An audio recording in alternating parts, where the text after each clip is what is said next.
even though I lived in, 30 minutes from Atlanta, and all the children were of a different race, and most of them were boys who were showing up, it was frightening for me.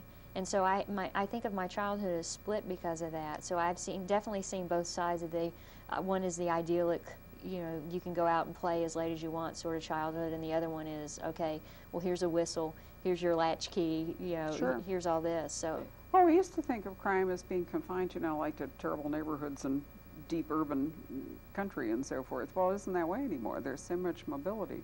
I know that there have been several novels, for example, set outside New York City where they have, what do they call it, wilding? Where the gangs will suddenly turn up in suburban Connecticut where everybody thinks it's all picket fences and whatever it is, and you get that. But it didn't have to even originate in an urban place. It could be, as you say, gangs, drugs, all that stuff have come to small towns. No place is really safe anymore. no. And it's a lot of mobilities. The automobile, it's Cell phones, the internet. Yeah. Yeah. And that's a problem even in writing crime fiction. I was thinking, Rob, my husband and I watched a rerun or the remake of the Thomas Crown Affair a while back. And do you remember in the original one, there was all that elaborate choreography about all the, the phone calls where they all had to step into phone booths and all. Right. None of that would work. It works now. Everybody be on their cell phone. Right.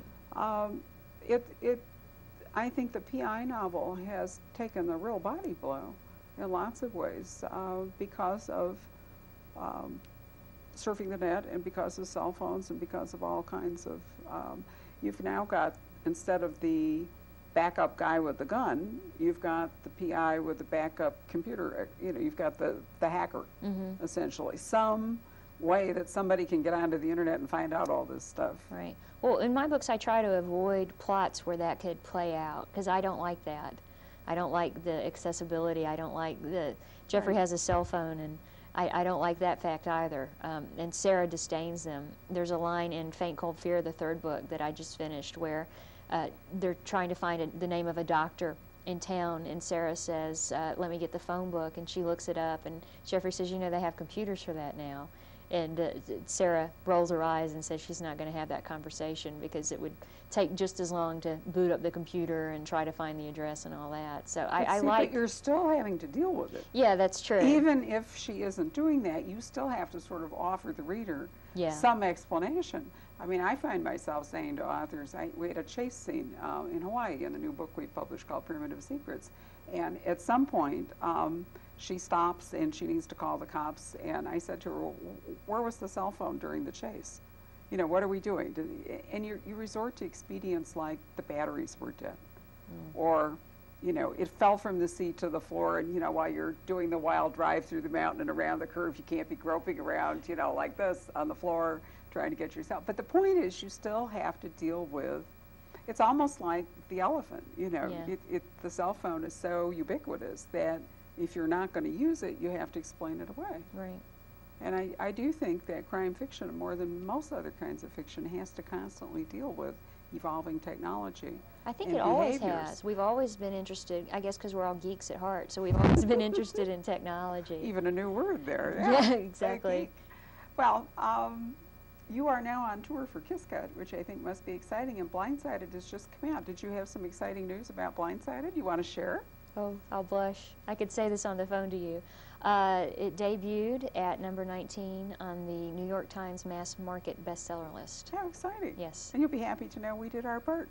Oh, good. Yes, good. That's wonderful. Well, Thank congratulations. You. That's a real boost for an author to get that kind of recognition so early in your career. And you say your third book is completed?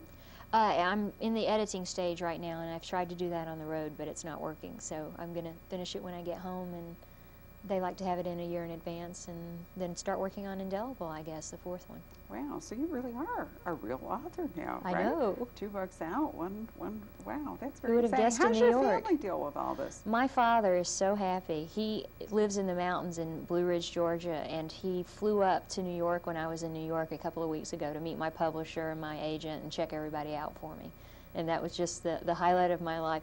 Beyond being very nervous that he would get into a cab and get shot or something, I was so happy to see him. It was such a thrill to be there and have him meet my publisher, and it's odd because he doesn't know much about the book business. So when I tell him things like, hey, I'm on the bestseller list, he says, great, that's great. But he has no idea how hard it is to do that. But I think, you know, he'd be proud of me if I was still making signs. Wonderful. What about your friends and other relations? Oh, they've been great. Everyone's been very supportive, and I've tried to thank them all in my acknowledgments. But more are coming, because you can't do this alone. You really have to have more people helping you. Well, you seem fully engaged in the promotional aspects. I mean, the business of being a writer today is almost equal to being a writer. It's just as important, I think. It's a schizophrenic life, yeah. and you seem to have taken to it fairly well. Maybe we trained you up well there. You did. I took cues from Val, and owning a sign business, I think, and having to sell signs and banners and that sort of thing really gave me a good preparation. But Val gave me the most important piece of advice I've ever gotten, and that is treat this as a business, because it is a business. And the writing and all that is something you do for yourself, and hopefully other people will like it, and if you're lucky. But it is a business, and you just have to be a professional business person in it. Well, I can see that you're well on track for that. Thank you. It certainly has been fun to talk to you, and our hour has flown away. So I want to thank you very much for coming. Thanks for having me. It was a pleasure, and I want to thank all of you for joining us on another episode of the Criminal Calendar.